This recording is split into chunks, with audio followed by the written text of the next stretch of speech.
Hello students, मैं हरकेश प्रजापत आपका स्वागत करता हूं आपके अपने इस YouTube channel Harkesh study centre में। तो स्टूडेंट्स, आज की जो हमारी प्रश्नावली है वह कक्षा 10 की जो समांतर श्रेणी है, ठीक है, उसकी 5.2 की बात होने वाली है। इसके जो 5.1 थी वो हमने पिछली वीडियो में कंप्लीट कर ली। आप पहले वो वीडियो जाकर देख सकते हो, ठीक है। अब बात करेंगे हम 5.2 में। उसमें क्या है, समांतर श्रेणी दे देगा, उसका हमसे एनवा पद पूछेगा, ठीक है। एनवा पद पूछ लेकिन सीधा सा फॉर्मूला हमारे पास ए एन बराबर ए प्लस एन माइनस एक इंटू डी, ठीक है। पूरी प्रश्नावली में यही फॉर्मूला काम आएगा हमारे पास, जितने भी सारे क्वेश्चन है, ठीक है, इसी फॉर्मूले पर बेस्ड है, ठीक है। देखो यहाँ पे क्या है, ए क्या है हमारे पास, प्रथम पद, ठीक है, और डी क्या है हमारे पास, सार अंतर, ठीक है। एन व पद वो पूछेगा हमारे हमसे, ठीक है। यदि वो हमसे पकड़ेगी अंतिम पद में मतलब एल, इनके लास्ट टर्म, ठीक है, तो उसके लिए भी यही फॉर्मूला हमारे पास, ठीक है। यदि कोई क्वेश्चन में कहेगा भाई अंतिम पद बताइए, ठीक, तो अंतिम पद के लिए भी हमारे पास यही फॉर्मूला है एनवा पद के लिए, ठीक है, और एनवा पद के लिए भी हमारे पास यही फॉर्मूला है ए एन बराबर ए प्लस एन माइनस एक इंटू डी, ठीक है। सारी प्रश्नावली में जितने भी क्वेश्चन होंगे सारे इसी फॉर्मूले के ऊपर बेस्ड होंगे, ठीक है। सारे क्वेश्चन इसी फॉर्मूले से होंगे। तो अब बात करते हैं हम इसके उदाहरण की, इससे क्या हमें और अच्छी तरह समझ आ जाएगा, ठीक है।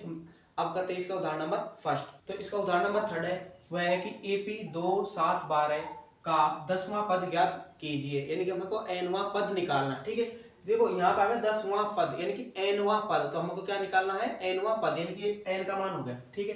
तो देखो ए बराबर तो क्या हो जाएगा हमारे पास, ए बराबर एपी का प्रथम पद, ठीक है, यानी कि प्रथम पद क्या हो जाएगा हमारे पास, यानी कि ए बराबर हो जाएगा 2, ठीक है। सार्व अंतर यानी डी कितना हो जाएगा हमारे पास, इनका अंतर, इनकी 7 माइनस के 2 बराबर कितना हो जाएगा 5, और एन वहां पद, एन मतलब है कि 10वां पद, यानी कि एन आ गया हमारे पास, एन कितना है 10वां पद, ठीक है, 10वां। तो हमें क्या निकालना है, ए एन निकालना है, ठीक है। फिर उसने कहा है कि 2 7 12 का 10वां पद ज्ञात कीजिए। जिस शब्द के पीछे वहां लग जाए तो वो एन होगा हमेशा, ये बात आप ध्यान रखना, ठीक है। तो देखो हमारे पास फॉर्मूला है ए एन बराबर ए प्लस एन माइनस एक इंटू डी, ठीक है। तो ए बराबर कितना हमारे पास 2 प्लस एन माइनस एक, यानी एन की जगह 10 माइनस एक, और डी कितना हमारे पास 5, ठीक है। तो ये हो जाएगा 2 प्लस ये कितना बचेगा 9, और बाहर गुणा में 5 है, ठीक है। तो ये हो जाएगा 2 प्लस के 45, ठीक है। तो ए एन बराबर कितना हो जाएगा हमारे पास 47, यानी कि उसका जो 10वां पद है वो हुआ इस श्रेणी का, वो क्या होगा 47 होगा, ठीक है। तो ये हमारे पास यहाँ पे उदाहरण नंबर 3 इसका कंप्लीट हो चुका है। अब बात करते हैं उदाहरण नंबर 4 की। तो इसके बाद इसका जो अगला उदाहरण है कि एपी 21 18 15 का कौन सा पद -81 है, साथ ही क्या इस एपी का कोई पद शून्य है, ठीक है। पर इसने कहा है कि एपी 21 18 और 15 का कौन सा पद -81 है, तो हम कह देंगे एन वा पद 81, यानी कि मतलब हमको अब एन निकालना है, ठीक है। हमको क्या दे दिया, ए एन उसमें दे दिया। जब भी कौन सा आ जाए, ठीक है, तो वो क्या हो जाएगा 81 हो जाएगा, सॉरी ए एन हो जाएगा, ठीक है। ये कह रहा है कि कौन सा पद, अब उसे बताना है कि कौन सा पद है, तो हम बताएंगे एन वा पद उसका 81 हो जाएगा, तो मतलब हमको एन निकालना है, ठीक है। तो क्या करेंगे हम, ए बराबर कितना है हमारे पास 21, डी बराबर कितना है 18 माइनस के 21 बराबर कितना हो जाएगा, ये माइनस के 3, ठीक है। और ए एन हमको उसने दे दिया माइनस के 81, तो हमें क्या निकालना है, एन निकालना है। तो उसने कहा है कि कौन सा पद -81 है, तो हम कह देंगे एन वा पद -81 है, मतलब एन हमको निकालना है। तो ए एन के लिए हमारे पास सीधा सीधा फॉर्मूला है ए प्लस एन माइनस एक डी, ठीक है। ए एन कितना हमारे पास माइनस के 81 बराबर ए कितना है 21 प्लस एन तो हमको निकालना ही है, ठीक है। डी कितना है हमारे पास माइनस के 3, देखो माइनस के 81, ठीक है। इस 21 को इधर ले आओ तो हो जाएगा माइनस के 21 बराबर एन माइनस एक, ठीक है, और ये माइनस का 3 है ही, ठीक है। तो देखो ये कितना हो जाएगा, 1 और 1 2, ठीक है, और 8 2 110, मतलब 102 हो जाएंगे माइनस के बराबर, तो ये हो जाएगा n माइनस का 1 और माइनस के 3, ठीक है। -3 का भाग दो इसमें, ठीक है। तो माइनस का 102, ये माइनस का 3 इधर आ जाएगा बराबर n माइनस 1, ठीक है। देखो माइनस से तो माइनस कैंसिल हो गया, ठीक है। 3 का भाग 10 में देंगे तो 3 3 9, ठीक है। तो कितना बचेगा, 2 1 बच जाएगा और 3 चौका 12, 2 उतारेंगे तो 34 बन गया, ठीक है। इसमें इसके बाद है n माइनस 1, इस एक को इधर ले आओ तो 34 प्लस 1 बराबर n, ठीक है। तो n बराबर कितना होगा 35, ठीक है। तो हम कह सकते हैं कि 35वां पद -81 होगा, 35वां पद -81 होगा, ठीक है। ये उसने पूछा है कि कौन सा पद -81 होगा, तो हमने निकाल के बता दिया कि उसको n बराबर 35 यानी कि 35वां पद -81 होगा, ठीक है। ये तो होगा यहाँ तक। इसके बाद उसने पूछा साथ ही क्या इस एपी का कोई पद शून्य है, यानी कि कौन सा पद शून्य है, तो हम फिर दोबारा n निकालेंगे, n वां पद शून्य है, ठीक है। तो इसका कौन सा पद शून्य, ठीक है। एक तो यहाँ तक हो गया। इसके बाद a बराबर इतना ही है, ठीक है। और आपके an बराबर इसने दे दिया 0, ठीक है। 0 दे दिया तो लगाओ, an का सूत्र ये रहा, ठीक है। तो 0 बराबर a कितना हमारे पास 21 प्लस n माइनस 1, n तो निकालना ही है और d है माइनस के 3, ठीक है। देखो इस 21 को इधर लाएंगे तो ये तो माइनस का 21 हो जाएगा, ठीक है। 0 होता तो कोई फर्क पड़ेगा नहीं, फिर हो जाएगा n माइनस 1 और माइनस के 3। तो इस -3 का 21 में -21 में भाग लगा दो, तो माइनस के 3 का भाग लगा दिया तो ये हो जाएगा माइनस का 1, ठीक है। माइनस से तो माइनस कैंसिल और 3 7 21, तो हो जाएगा 7 बराबर n माइनस 1, ठीक है। तो इसको इधर ले आएंगे तो n बराबर कितना हो जाएगा हमारे पास 7 प्लस 1 बराबर 8, यानी कि n बराबर आ गया हमारे पास 8, ठीक है। तो कौन सा पद उसका शून्य होगा, 8वां पद शून्य होगा, ठीक है। 8वां पद शून्य होगा, ठीक है। देखो एक बार और समझते हैं कि वो कह रहा है कि एपी 21 18 15 का कौन सा पद -81 है, साथ ही क्या इस एपी का कोई पद शून्य है, ठीक है। तो उसने कहा है कि कौन सा पद -81 होगा, तो हम कह देंगे n वां पद -81 होगा। तो हमको क्या निकालना है, n निकालना है, an उसने दे दिया, ठीक है। तो a बराबर कितना हो जाएगा 21 और d बराबर 18 में से 21 जाएंगे तो माइनस का 3 और an है माइनस के 81, ठीक है। तो n बराबर कितना निकाल लेंगे वो हम निकालेंगे, तो an बराबर a plus n minus 1 into d, ठीक है। सबका मान रखा, मान रखने के बाद हमारे पास क्या आया n बराबर 35, तो हम कह देंगे 35वां पद उसका -81 होगा। इसके बाद उसका नेक्स्ट क्वेश्चन है कि क्या इस एपी का कोई पद शून्य है, यानी कि कौन सा पद शून्य है, वही बात हो गई।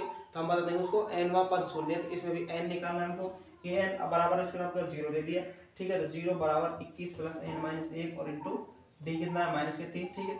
इस 21 को इधर ले आते माइनस हो गया, इसके बाद 3 का इसमें भाग दे दिया तो 7 बढ़ गया n माइनस 1, तो n बराबर 8 हो गए, तो कह देंगे 8वां पद इसका शून्य है, ठीक है। ये हमारे पास क्वेश्चन उदाहरण नंबर 4 कंप्लीट होता है। अब बात करते हैं उदाहरण नंबर 5 की। तो इसके बाद इसका जो नेक्स्ट उदाहरण है 5th उदाहरण, वह है कि वह एपी निर्धारित कीजिए जिसका तीसरा पद 5 और 7वां पद 9 है, ठीक है। इसमें हमको क्या बनाना है, इसमें एपी बनानी है, ठीक है।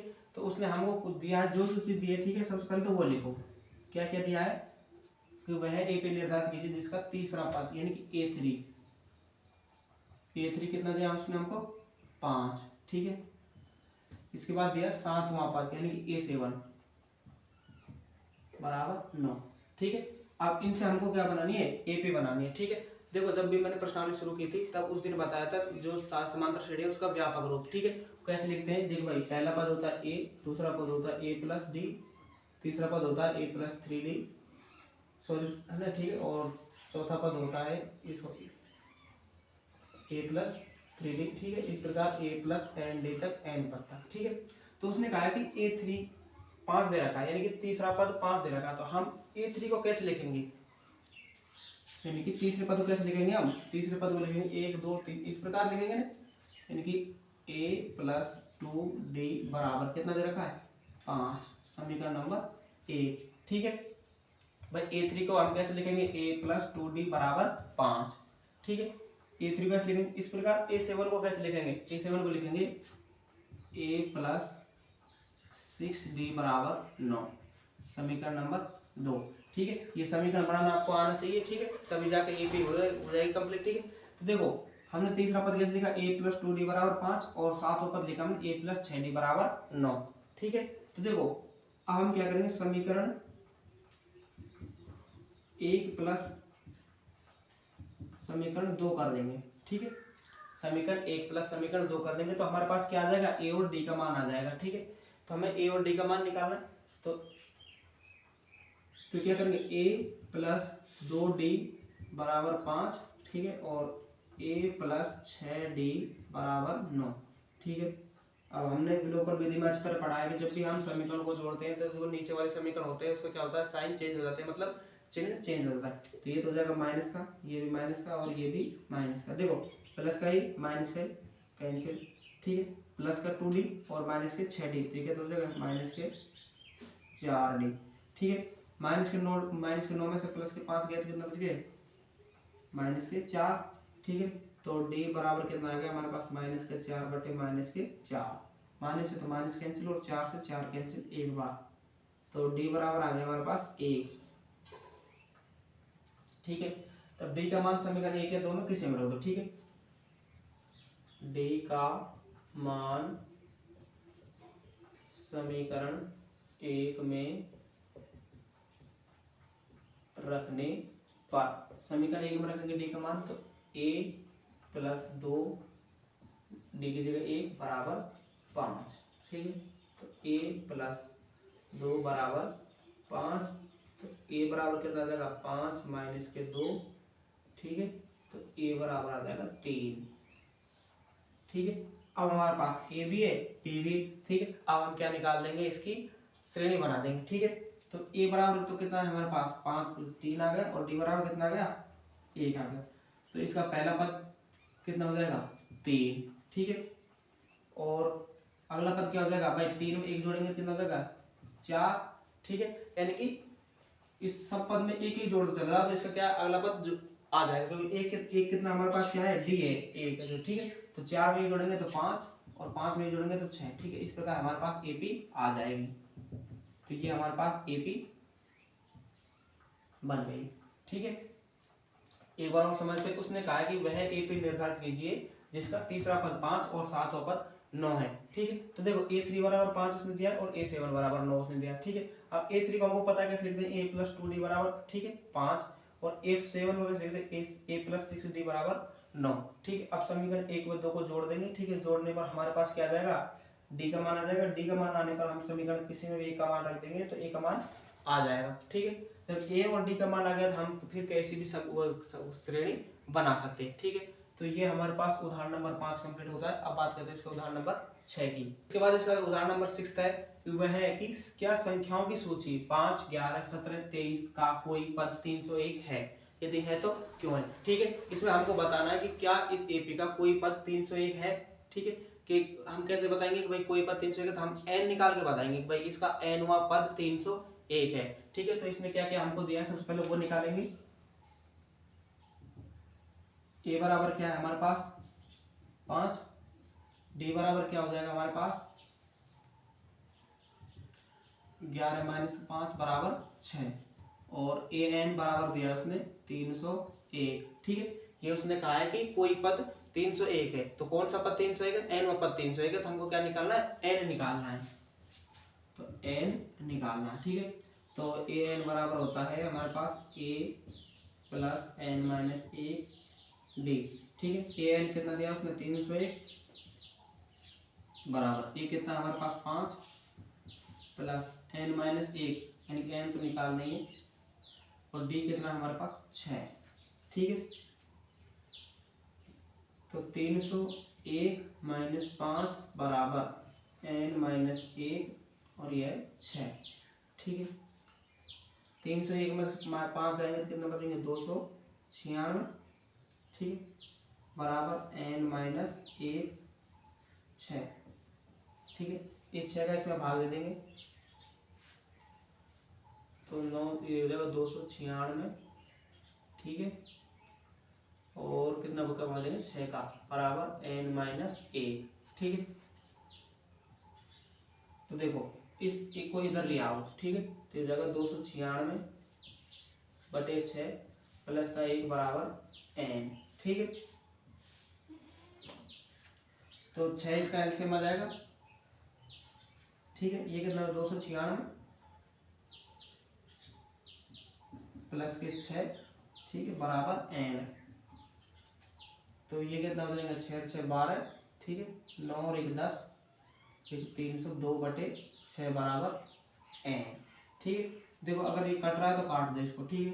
तो ये क्या 3 से कट रहा है, 3 से नहीं, ठीक है, 2 से कट रहा है, कितनी बार 2 एकम 2, ठीक है, और ये कितने बार यहाँ कितना बच जाएगा 1 बच जाएगा, 2 पंच 10 और 2 एकम 2 151 और ये जाएगा 3 बार बराबर n। तो n बराबर हमारे पास आया 151 बटे 3।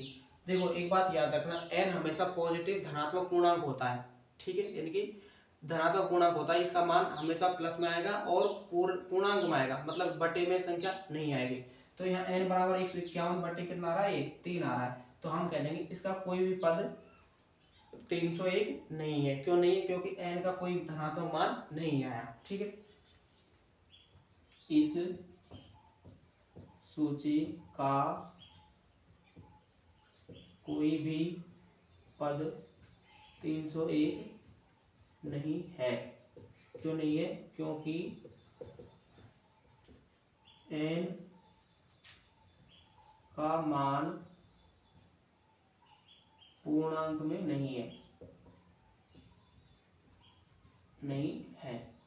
यदि n का मान धनात्मक पूर्णांक में आ जाता तो हम बता देंगे भाई ये पद इसका कितना है 301 है, लेकिन हमारे पास n का मान क्या है 151 बटे 3, तो n का मान कभी भी बटे में नहीं आएगा और माइनस में नहीं आएगा, ठीक है। यह बात आप हमेशा पूरी एपी श्रेणी में याद ध्यान रखना। तो ठीक है, तो इसका जो ये पद हुआ है, ठीक है, उदाहरण नंबर 6 ये कंप्लीट होता है, ठीक है। तो अब बात करते हैं इसके उदाहरण नंबर 7 की। तो इसके बाद इसका जो उदाहरण है उदाहरण नंबर 7, ठीक है, उसको देखते हैं। वह क्या है कि 2 अंकों वाली कितनी संख्याएं 3 से विभाज्य हैं, ठीक है। 2 अंकों वाली संख्या पूछी है, इसमें 3 से विभाज्य कितनी है। तो 2 अंकों वाली संख्या कहाँ से शुरू होती है, 10 से शुरू होती है, ठीक है, और कहाँ तक जाती है 99 तक जाती है, ठीक है। तो उसने कहा 3 से विभाज्य, देखो 10 में तो 3 का जाएगा नहीं, ठीक है, तो कहाँ से शुरू हो जाएगी इसकी 12 से, ठीक है, 12 18, ठीक है, इस प्रकार। और कहाँ तक जाएंगे 99 में तो 3 का भाग जाएगा, ठीक है। तो उसने कहा है कि 2 अंकों वाली कितनी संख्या जो 3 से विभाज्य है, ठीक है। कितनी संख्या हमें नहीं पता कितना, तो हम क्या करेंगे, तो यहाँ सबसे पहले मान निकालेंगे। a का मान कितना है हमारे पास 12, d का मान कितना हमारे पास 15 माइनस के 12 बराबर 3, ठीक है। और ये 99 किसका मान हो जाएगा, अंतिम पद, याद रखना अंतिम पद आ गया नहीं, तो ये किसका हो जाएगा an का मान हो जाएगा। an को हम अंतिम पद भी तो बोलते हैं, ठीक है। तो अब हमारे पास क्या रहेगा n रह गया, ठीक है, तो n निकाल लेंगे। तो 2 अंकों वाली कितनी संख्या 3 से विभाज्य है, तो हम कह देंगे 2 अंकों वाली n संख्या, यानी कि इतनी संख्या है, तो क्या निकालेंगे n निकालेंगे, ठीक है। तो an बराबर a plus n minus 1 d, ठीक है। तो an का मान कितना 99 बराबर a का मान कितना है 12 प्लस n माइनस 1 तो हमको निकालना है, ठीक है, और d कितना है 3। देखो 99, इस 12 को इधर ले आओ तो हो जाएगा माइनस के 12 बराबर n माइनस 1 और ये कितना 3 यहाँ पे है, ठीक है। तो ये कितना बचेगा हमारे पास 87, ठीक है।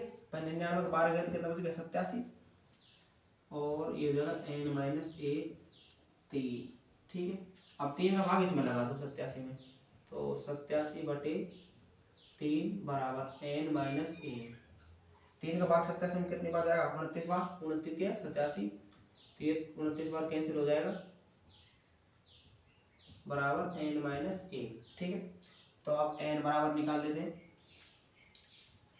n बराबर 29, इस n ये को इधर ले आए तो प्लस का 1 हो गया, तो n बराबर कितना आ गया हमारे पास 30। तो उसे बता देंगे भाई 2 अंकों वाली संख्याएं 3 30 विभाज्य है, ठीक है। 30 संख्या 3 से विभाज्य है, ठीक है। कितनी संख्या है? 30 संख्या। तो 30 संख्या 3 से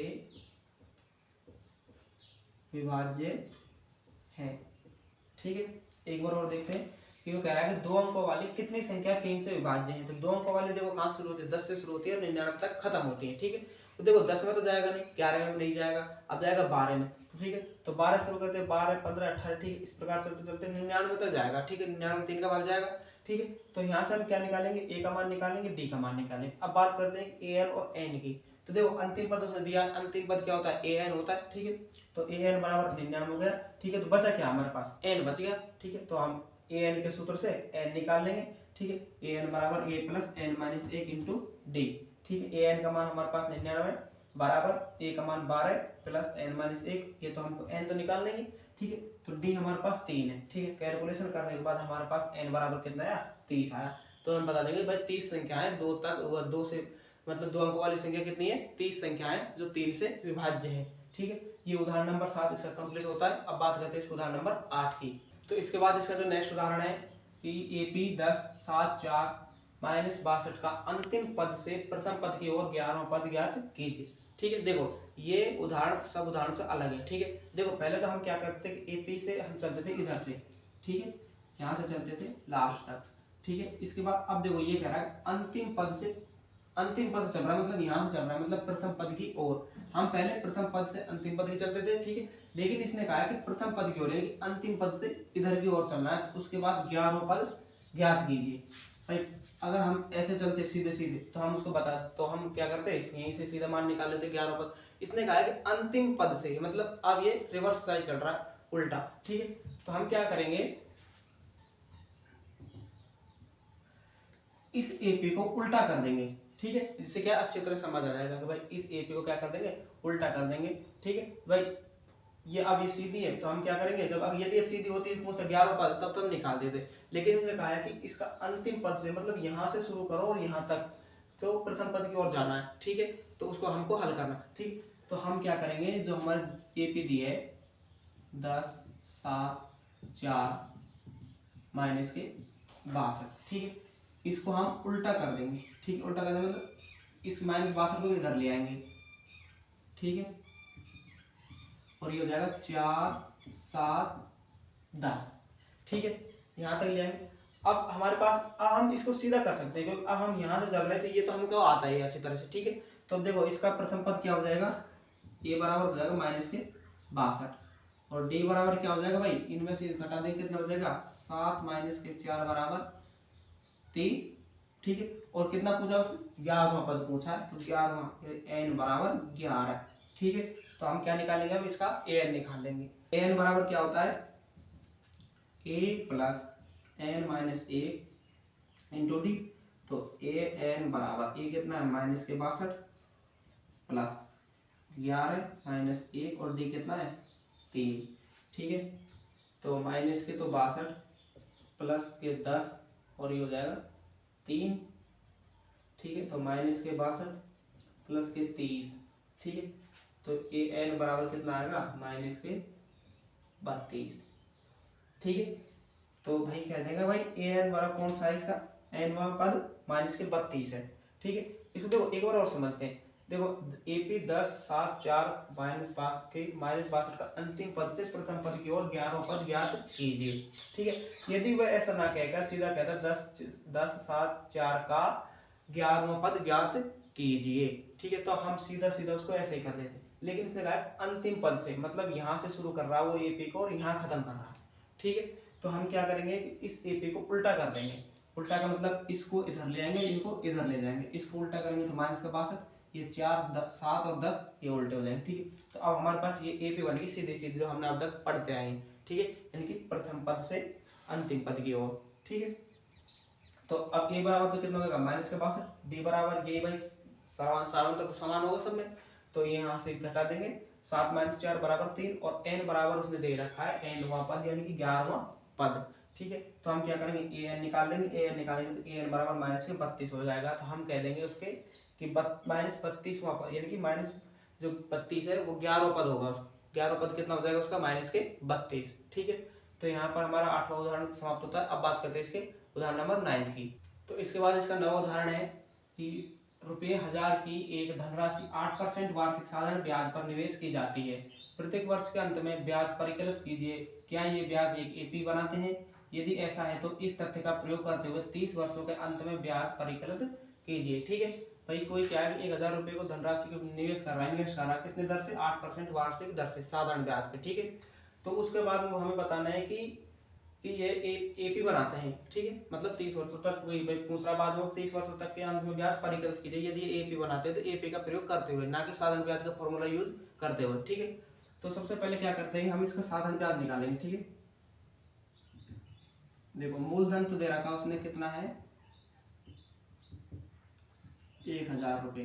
ठीक है, और दर हमको उसने दी है 8%। ठीक है, और साधारण ब्याज का फॉर्मूला क्या होता है, साधारण ब्याज बराबर होता है मूलधन गुणा दर गुणा समय और बटे में 100। ठीक है, तो हमको क्या करना, सबसे पहले इसकी एपी बना के देखनी है कि भाई एपी बनता है या नहीं बनता। ठीक है, यदि एपी बनता है तो हम उसके 30 वर्षों तक का जो ब्याज है वो निकाल के बताएंगे 30 वर्ष के अंत में। ठीक है, तो देखो साधारण ब्याज पहले वर्ष के लिए, पहले वर्ष के लिए यानी कि A1, तो मूलधन कितना है हमारे पास 1000, दर कितनी है 8, गुणा समय कितना 1 साल, बटे में 100। तो ये जो कैंसिल हो गया। ठीक है, 2 जीरो से ये कितना आ गया 80। ठीक है, इसके बाद दूसरे वर्ष के लिए,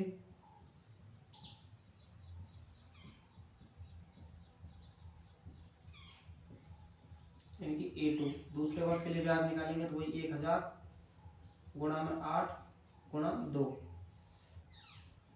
बटे 100। 2 जीरो से 2 जीरो कैंसिल। ठीक है, 8 दूनी 16 और 10 160। दूसरे वर्ष का ब्याज इतना हो गया। ठीक है, तीसरे वर्ष के लिए,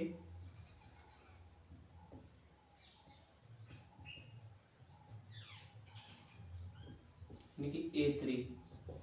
ठीक है, तो 1000 गुणा 8 गुणा 3 बटे 1000, ओ सॉरी 100। ठीक है, 2 जीरो से तो ये 2 जीरो कैंसिल हो गई, तो ये कितने 8 से 24 गुणा 10 करेंगे तो 240 रुपये। ठीक है, तो हमने 3 पद निकालने, कितने 80, 160 और 240। ठीक है, अब देखते हैं कि ये एक एपी है या नहीं। एपी है या नहीं का क्या करेंगे, हम सबसे पहले इसका डी निकालेंगे। डी निकालेंगे तो ये डी समान आ गया तो हमारा एपी है, अन्यथा नहीं है। तो डी निकालेंगे इसके लिए, तो ये निकाल लेते हैं। ठीक है, D1 निकालेंगे, A2 माइनस A1। A2 कितना 160 माइनस 80, तो कितना बचेगा 80। ठीक है, D2 निकालेंगे तो A3 माइनस A2, A3 कितना है 240 माइनस 160, तो बराबर वही बचेगा 80। ठीक है, तो हमारा एपी क्या आ रहा है, समान आ रहा है, तो सॉरी साधारण समान आ रहा है। ठीक है, तो ये क्या है, एपी है। यदि एपी है तो हमें क्या है भाई, इस अगर एपी बनती है तो इस तथ्य को ध्यान में रख का प्रयोग करते हुए 30 वर्षों का अंतिम में ब्याज ज्ञात कीजिए। किस तथ्य को, ये एक एपी है तो एपी से ही निकालना है हमको। ठीक है, तो ए बराबर कितना हमारे पास 8 और डी बराबर कितना हमारे पास, ठीक है 80 हो जाएगा, ए बराबर सॉरी। ठीक है, और डी बराबर भी कितना हो जाएगा 80। ठीक है, और एन बराबर कितना 30 वर्षों के लिए। ठीक है, उसने कहा 3 वर्षों तक का ब्याज ज्ञात कीजिए। ठीक है, तो ए एन निकालेंगे हम, ए प्लस एन माइनस 1 और इंटू डी। ठीक है, ए कितना है 80 प्लस एन माइनस 1, एन कितना है 30 माइनस 1 गुणा में डी। ठीक है, प्लस ये कितना है 29 और हो जाएगा 80। ठीक है, देखो ए एन बराबर, देखो 80 80 यहाँ से कॉमन निकाल लो।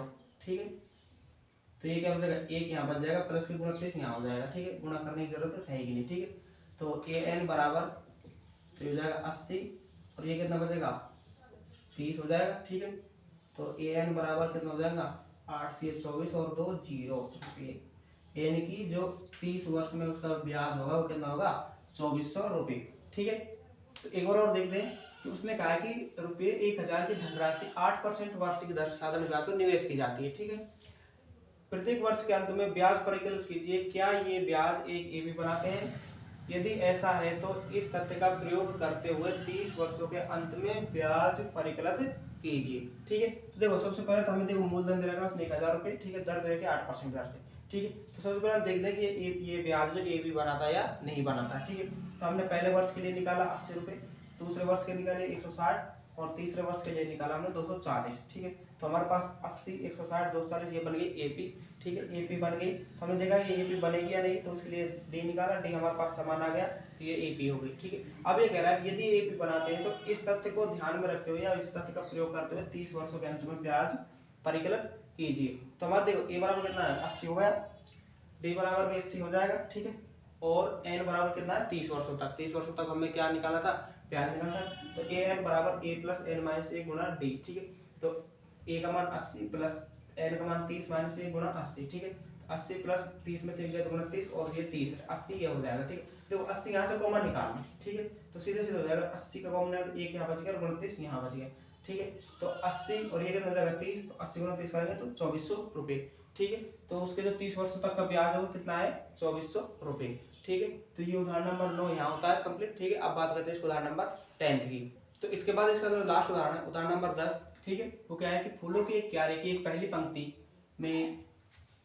में 23 गुलाब के पौधे हैं, दूसरी पंक्ति में 21 गुलाब के पौधे हैं, तीसरी पंक्ति में कितने 19 गुलाब के पौधे हैं। ठीक है, इत्यादि। उसकी अंतिम पंक्ति में 5 गुलाब के पौधे हैं। इस क्यारी में कुल कितनी पंक्तियां हैं? ठीक है, तो हमको उसमें क्या बताना है कुल पंक्तियां बताने, कुल कितनी पंक्तियां हैं। ठीक है, तो हम बताएंगे उसमें कुल n पंक्तियां हैं। ठीक है, तो n हमको क्या निकालना n निकालना। देखो कैसे निकालेंगे, देखो सबसे पहले जो पहली पंक्ति में कितने गुलाब है 23। ठीक है, उसके बाद कितने हैं 21, उसके बाद कितने हैं 19। ठीक है, और लास्ट पंक्ति में है उसके पास 5। ठीक है, ये हमारे पास ए पे बन गई है। ठीक है, तो अब पूछ रहा है कि इस क्यारी में कुल कितनी पंक्तियां हैं। ठीक है, तो हम बता देंगे इस क्यारी में कुल n पंक्तियां हैं, तो हमें क्या निकालना है n निकालना है। तो देखो मान कहाँ कहाँ से आएंगे, देखो a बराबर कितना है 23, d बराबर कितना है 21 माइनस के 23 बराबर माइनस के 2। ठीक है, और l बराबर कितना है 5। ठीक है, मैंने बताया अंतिम पद को हम l से डिनोट करते हैं। ठीक है, तो l बराबर दे दिया उसने 5, तो क्या रहेगा हमारे पास n रह गया, तो l अब हम निकाल लेंगे।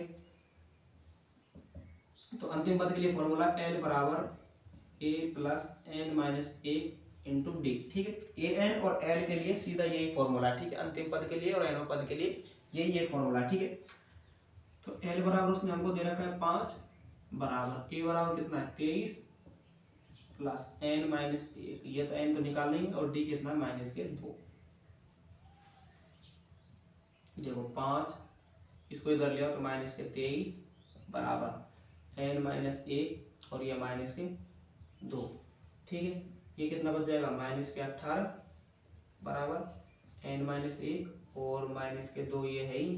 ठीक है, तो अब क्या करें इस 2 का भाग दे देंगे इसमें, माइनस 18 बटे माइनस के 2 बराबर एन माइनस 1। ठीक है, माइनस से तो माइनस कैंसिल और 2 से 18 कैंसिल 9 बार। ठीक है, तो क्या आ गया हमारे पास 9 बराबर एन माइनस 1, तो एन बराबर हो जाएगा 9 प्लस 1, एन बराबर होगा 10। तो कितनी पंक्तियां उसमें 10 पंक्तियां। ठीक है, क्यारी में कुल 10 पंक्तियां